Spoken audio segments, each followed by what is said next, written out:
روز گذشته هتل تاج طلایی با حضور شماری از تاجران، بزرگان قومی و باشندگان شهر گردیز افتتاح و به بهره برداری سپرده شد. این هتل به عنوان یکی از مراکز تازه و معیاری در بخش هتلداری در شهر خواهد بود.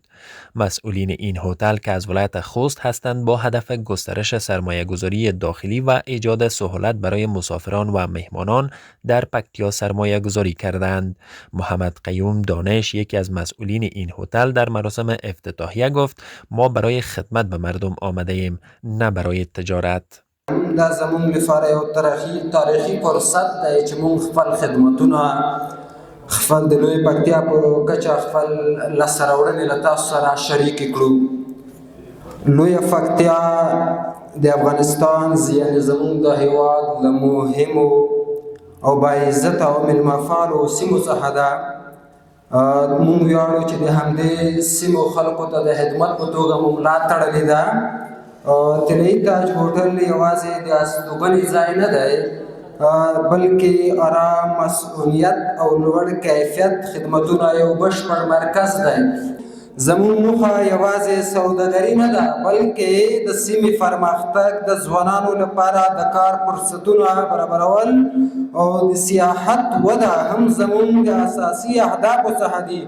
مونږ باور لرو چې لویه پکتیا د اقتصاد ودې او سیاحتي پرمختګ لپاره فراخه ظرفیت لري.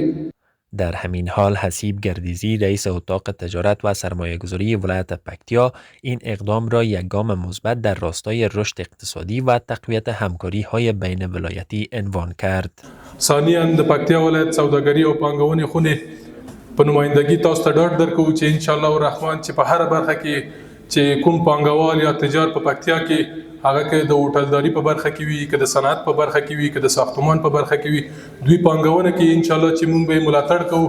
او پکتیا سوداګري او پانګونې خونې تاسو خپل دفتر ته هر کله کولی شئ چې تاسو هغه ته مراجعه وکړئ او خپل ستونزې، مشکلاتونه هغوی سره شریک کړئ.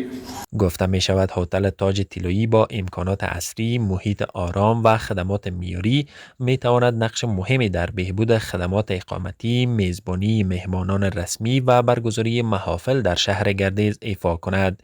این اقدام همچنان نشانه از افزایش اعتماد سرمایه‌گذاران به فضای اقتصادی پکتیا دانسته می شود، موضوعی که می تواند زمینه‌ساز ایجاد فرصت‌های کاری بیشتر برای جوانان محل نیز گردد.